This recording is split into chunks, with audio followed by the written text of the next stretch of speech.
বিসমিল্লাহির রহমানির রহিম। জামিয়া আশরাফিয়া দারুল উলুম দুদুমিয়া এই হিফজ ও দাওয়ারে হাদিস সমাপনী ছাত্রদের দরকার উপলক্ষে আজকে এই ওয়াজ মাহফিলে সম্মানিত সভাপতি, উপস্থিত সম্মানিত উলেমা আকরাম ভাইয়েরা, রাজনৈতিক দলের নেতৃবর্গ, যদি কিছু মনে না করেন একটু বসতে না, দেখতে ভালো। এরা আমার চেহারা দেখবেন, আপনাদের চেহারা দেখবেন, একটু বসেন। সবার চেহারাই সুন্দর, আল্লাহ যাকে যেরকম নির্ধারণ করেছে সেইটাই তো চেহারা, আমাদের তো কিছু করার নাই। উপস্থিত মুসলিম ভাইয়েরা এবং পর্দা আড়ালে যে সকল মা বোনেরা আমার এই বক্তব্য শুনছেন, আসসালামু আলাইকুম। আমার মনে আছে 5ই আগস্টের পরে গত বছর আমি এখানে এসেছিলাম। ওয়াজে কিন্তু দুইটা কারণে মূলত যে উপলক্ষে ওয়াজটা করাবো, আপনি হাফেজ ছাত্রদের স্বীকৃতি হিসাবে আপনি পাগড়ি পরিয়ে দিলেন, কিন্তু ওয়াজের আসল লক্ষ্য থাকে কিন্তু 1 নাম্বার টাকা কালেকশন। একটা বার্ষিক একটা ওয়াজ মাহফিল থেকে কম বেশি একটা টাকা আসে। কেন আসে? এমনি টাকা চাইলে আপনারা দিতে চান না, সাধ্য আছে তারপরে দিতে চান না।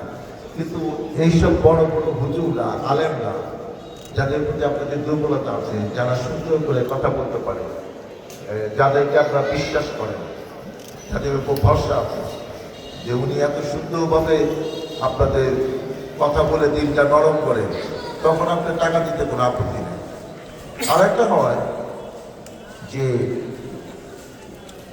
এখানে যারা ওয়াজ করে অনেক কিছু জানা শিকার আছে। এরা অনেক বছর ধরে অনেক অভিজ্ঞতা অর্জন করে দেশে বিদেশে, তারাও তাদের উপরে আলেমদের কাছ থেকে অনেক কিছু শিখেছে এবং তারা এমন সুন্দরভাবে মুসলমানের ইতিহাস, ইসলামের ইতিহাস, আমাদের প্রিয় নবী রাসূলদের জীবন আলোক্য এবং তাদের জীবনের থেকে অনেক কিছু জানার আসে, শিকার আছে এবং যেগুলো আমরা পালন করলে, আমল করলে আমাদের জীবন সুন্দর হবে, আমরা সহজে বেহেশতে যেতে পারবো। সেই সব অনেক ঘটনা তারা জানেন, তারা সেগুলা অবলীলায় বলেন। এবং আরও কিছু ব্যাপার আছে, যেমন ইসলামের 5টি স্তম্ভ, কালেমা, নামাজ, রোজা, হজ, যাকাত। আমরা 5 ওয়াক্ত নামাজ পড়ি। কেউ কি বলতে পারবেন যে আমার এই সব নামাজ কবুল হচ্ছে কিনা? আমি জানি, জানেন না। আমরা হেলাফেলা করে জামাতে নামাজ পড়ি না, কিন্তু ইসলামের বিধান আছে যে আপনি জামাতে নামাজ পড়লে 25 গুণ, মতান্তরে 27 গুণ সওয়াব হবে। এবং বলা আছে আপনি গায়ের জোরে না, এই জামাত আপনি মিস করতে পারেন না। গায়ের জোরে কি? আমি ওখানে বসে গল্প করতেছি, পাশে একটা জামাত হচ্ছে 15 জনে, আমি জামাতে যোগদান করলাম না। আপনার একা একা নামাজ পড়লেন, এই নামাজটা জায়েজ হলো না। আপনি বাসায় বসে বসে 5টা পর্যন্ত ইয়াং ছেলেরা যা করে, আপনি টিভিতে ইংলিশ মুভি দেখলেন কিংবা অন্য কিছু টিভিতে অনুষ্ঠান দেখলেন, ফজরে আজান দিল, আপনি নামাজের জন্য গেলেন না, নামাজ পড়লেন না, কিন্তু বাসায় পড়লেন, এটা জায়েজ হলো না। বিধান আছে, আপনি সেই বিধান মানেন না, তাহলে আপনি কি সত্যিকারের মুসলমান? ধরেন আপনি 7 দিনের জন্য কক্সবাজারে ব্যবসার উদ্দেশ্যে যাচ্ছেন, কিংবা 5 দিনের জন্য পরিবার নিয়ে বেড়াতে গেছেন। বিধান আছে যে আপনি যেহেতু একটা বিশেষ উদ্দেশ্যে যাচ্ছেন, আপনার জন্য কসরের নামাজে একটা ব্যবস্থা ইসলামী বিধান অনুযায়ী করা হয়েছে। সেই কসরের নামাজটা কি? ফরজ নামাজ যেগুলা 4 ওয়াক্ত 4 ওয়াক্ত, জুহুর, আসর, এশা, এগুলা 2 ওয়াক্ত করে করলেই হবে। এখন অতি উৎসাহ একজন করলো, কেন আমার তো সময় আছে, আমি 4 ওয়াক্ত পড়ব। কোনো কোনো হুজুর বলে যে সে এরকম যদি গায়ের জোরে কক্সবাজার 48 মাইল কিংবা 77 কিলোমিটার যেখানে আপনি থাকেন সেখান থেকে দৌড়ে গেলে আপনার জন্য কসর নির্ধারিত হয়ে গেল, এটা আমার বিধান। কিন্তু তাই বলে মাগরিবের নামাজ কসর হবে না, ফরজ নামাজ। আর ফরজের 2 রাকাত সেটা কিন্তু কসর হবে না। আপনি সুন্নত 4 রাকাত পড়লেন, জুহুরে, এশা পড়েন, সেটাও কিন্তু আপনার 2 রাকাত পড়লে হবে না। এই যে নিয়মগুলো আছে আমরা অনেকে জানি কিংবা জানি না, কিন্তু মানি না। কিন্তু এই ওয়াজ করলে লাভ হয় কি জানেন? এই ওয়াজের শেষে কিন্তু একটা দোয়া হয়। দোয়াটা কেন হয় জানেন? আমরা কিন্তু আল্লাহর কাছে কান্না কাটি, মানুষ মাত্রই ভুল হয়। এমন কোনো লোক আত্মবিশ্বাস নিয়ে বলতে পারবে না যে আমার জীবনে কোনো ভুল হয়নি, আমার সব নামাজ মহান আল্লাহ তাআলা কবুল করতেছে। আমরা কিন্তু সেই সব ভুল বান্দির জন্য আল্লাহর কাছে মাপ চাই। আমি অনেককে কাঁদতে দেখেছি, আমি 2-4 জনের খবরও জানি যে ওয়াজে কি আসে শুদ্ধ হয়েছে। আগে সে অনেক মিশা কথা করত, অনেক সে মানুষের টাকা নিয়ে ঠকাইত, এখন এগুলো মিশা কথা ঠকানো থেকে বাঁচছে। একটা মানুষ ওয়াজে এসে আমূল পরিবর্তন হবে এইটা তো আপনি আশা করতে পারেন না। কিন্তু কিছু যদি হয়, এই ওয়াজ থেকে যদি 5 জন মানুষও তার পরিবর্তন হয়, 5 ওয়াক্ত নামাজ ওয়াক্তে পড়ে, যেটা সে আগে পড়তো না, তাহলে কি মনে হয় না যে আপনার ওয়াজ সার্থক হয়েছে? সেই জন্যই আমি নিশ্চিত, আমি পৃথিবীতে 32টা দেশে, শত শত দেশে গিয়েছি, ঘুরেছি। সরকারি কারণে 10 বছর এমপি ছিলাম, পারিবারিক কারণে, অন্য ডাক্তারি সেমিনার টেমিনারে। এই বাংলাদেশের মতো ওয়াজ কোথাও হয় না। কিন্তু এইটাও কিন্তু আপনি 17 বছর করতে পারেন না। অনেক জায়গায় বড় বড় হুজুরদের আসতে দেওয়া হয় নাই, 134টা জারি করছে। মঞ্চের থেকে আইসা যারা পছন্দ হয়েছে, আওয়ামী লীগ করে না, তাকে ধরে নিয়ে গেছে, তাদের মাইক কেড়ে নিছে এবং তাদেরকে চেয়ার থেকে উঠিয়ে দিছে। এরকম অনেক নজির হয়েছে। গত বছর থেকে আবার ওয়াজটা শুরু হয়েছে। আমরা আশা করি যে এই ওয়াজ যেন বাংলা মাটিতে, বাংলাদেশে আরও বেশি বেশি করে হয়, এবং আমরা আশা করব যে যে উদ্দেশ্যে নিয়ে ওয়াজ হচ্ছে সেটা যেন 100% সফল হয়। এই যে হাফেজ ছাত্রদের যে দস্তাবন্দি, পাগড়ি পরানো, এটা এক ধরনের স্বীকৃতি দেওয়া। কিন্তু এটাও একটা ছোট্ট ইতিহাস আছে, এটা এমনি এমনি কিন্তু আসে না। কি সেই ইতিহাস আপনারা জানেন কিনা? একসময়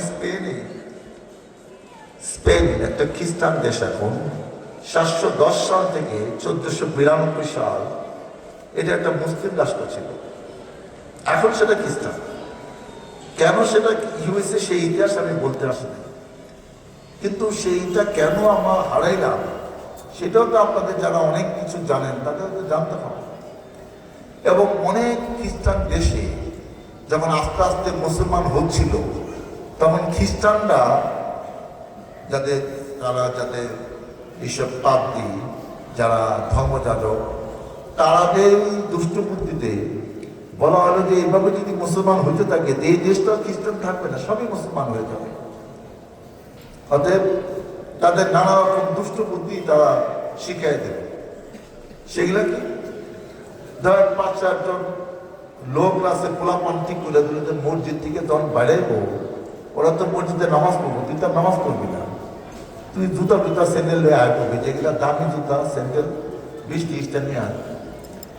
এখন আপনি দেখেন, আপনি গিয়ে দেখলেন আপনার জুতাটা নাই, তারপরে শুক্রবার গিয়ে দেখবেন যে আপনার স্যান্ডেলটা নাই। যাদের মনোবল শক্ত, ইমাম শক্ত, সে জুতা পাল্টা দিবে না, সে নামাজ পড়তে যাবে, খালি পায়ে মসজিদে যাবে। কিন্তু যার মনোবল ইমাম শক্ত না, সে তো মসজিদে দিয়ে একবার নাও যেতে পারে জুমার নামাজ পড়তে। এরকম চক্রান্ত হয়েছে যে মসজিদ করতে দেয় নাই খ্রিস্টান দেশে, মসজিদ পারমিশন লাগে, সেটা আটকে রাখছে 1 বছর, 2 বছর, 6 মাস, 3 মাস। তারপরে যে কোরআন শরীফ, এটা তো ছাপাইতে হয়। যে মুসলমানদের তো অনেক জায়গায় পেশ থাকে না, মুসলমান তো আস্তে আস্তে তাদের এইসব পেশ করছে, যে অন্য জায়গা থেকে ছাপাবেন। সেখান থেকে তারা বললো যে আপনি 100 কপি দিচ্ছেন, আমরা 20 কপি বেশি দিতে পারবো না, সরকারের নিষেধ আছে। তা আপনি কি করবেন? আমেরিকায় একটা প্রেস বলতেছে 20 কপি বেশি দিতে পারবো না, জার্মানি একটা প্রেস বলতেছে আপনি 10 কপি দেবো সামনের সপ্তাহে, আর দিতে পারবো না। এটা হলো একটা। আর একটা কি, কোরআন শরীফ অনেক দেশে একসময় পুড়ে দিচ্ছে। আমি 1000 বছর আগের কথা বলতেছি, 1500 বছর।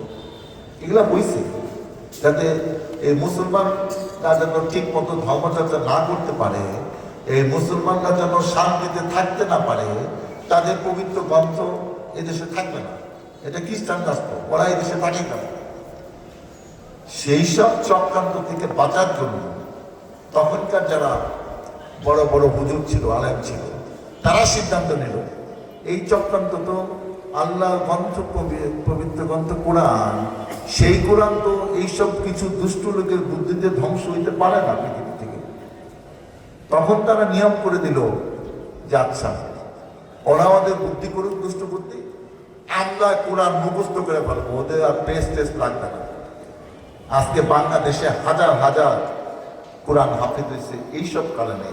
এবং আমি নিশ্চিত যে এই যখন কোরআন মুখস্থ শুরু হয়ে গেল, মানে প্রত্যেক মহল্লা, এলাকা, মসজিদ, মাদ্রাসা থেকে যে কোরআন হাফিজ বাইরানো শুরু করলো এই বাচ্চারা, তখন এই কোরআন শরীফ নিয়ে চক্রান্ত বন্ধ হয়েছে। এই মানে এই পবিত্র গ্রন্থটা থাকতে হবে দরকার নাই। এই বাংলাদেশের লক্ষ লক্ষ মানুষ, বাচ্চারা কোরআনে হাফেজ, এইসব চক্রান্ত মোকাবেলা করতে। এইসব কথা তো আমার মুখ থেকে শুনলে আপনারা কিছু বিশ্বাস করবেন, কিছু করবেন না, আস্থা পাবেন না। কিন্তু এই হুজুররা যখন বলবেন তখন তো আপনাদের মনে, দিলে, হৃদয়ে স্পর্শ করবে। সেজন্য ওয়াজ মাহফিল করা খুবই দরকার। ওরা অনেক কাহিনী থাকে এবং মাঝে মাঝে এরকম হয়, যদি সত্যি সময় থাকতো আমিও কিছুক্ষণ শুনতাম। কিন্তু এমন সময় ওয়াজ হয়, বিশ্বাস করেন, আমি একদিন 12:30টার সময় এক ওয়াজের বক্তৃতা দিচ্ছি, আমার অনুষ্ঠানটা লাইফে যায়। আমার ওয়াইফ বলে যে আমি কত নেতা দেখছি, তোমার মতো নেতা দেখলাম না। ওই দিন তুমি 5টা ওয়াজে ভাষণ দিচ্ছ, যে মানুষের কাজ নাই, আর 12:30 পর্যন্ত কারা ওয়াজ দেখে? আমি কই দেখো, আমি জানি না মহিলা মানুষ আইতে পারে কিনা, তোমাকে একদিন নিয়ে গেলে দেখতে আছে কারা 12:30 পর্যন্ত শুই না ওয়াজ দেখে, তোমাকে একদিন দেখাবো। যাই হোক, আমি আর কথা বলতে চাই না, আপনার তো যে এত কথা বলছেন। পরে কেউ যে ওনার সাথে তো ডাক্তার এনামে মিল আছে, উনিও মাইক করলে 1 ঘন্টা আগে ছাড়তো না। উনিও ডাক্তার, 2 ডাক্তার কি বুদ্ধি করে এগুলা করে কিনা। এখন আমি আসল পাঠে আসছি যে আমি 2 বার 96 সাল 2000-কে এমপি ছিলাম আপনাদের ভোটে, এটা আপনারা জানেন। সে পুরানা কাহিনী বলবো না। এইবার 5ম বারের মতো আমি ধানের শীষ মার্কা পেয়েছি। আমি আপনাদের দোয়া চাই, সহযোগিতা চাই, সমর্থন চাই এবং আপনাদের কাছে ধানের শীষে ভোট চাই। আপনাদের ভোটে নির্বাচিত হয়ে, আপনাদের ভোটে নির্বাচিত আমি যেন এই মাদ্রাসার জন্য, এলাকার মানুষের জন্য, এই রাস্তাঘাটে এবং আরও যা যা সমস্যা আছে এগুলোর জন্য আমার নেতৃত্বে আমি উন্নয়ন করতে পারি। মহান আল্লাহ তাআলা আমাকে যেন সেই তৌফিক দেয়। আমি ব্যক্তিগতভাবে 25,000 টাকা অনুদান এই মাদ্রাসার জন্য আমি দিচ্ছি। আর আমি আমার নেতাদের বলছি যে তোদের সাথে যে আওয়ামী লীগের পার্থক্য আছে, তার কিছু নমুনা যদি ইলেকশনের আগে না দেখা তাহলে তো আমারও অনেকে বিশ্বাস করবো না।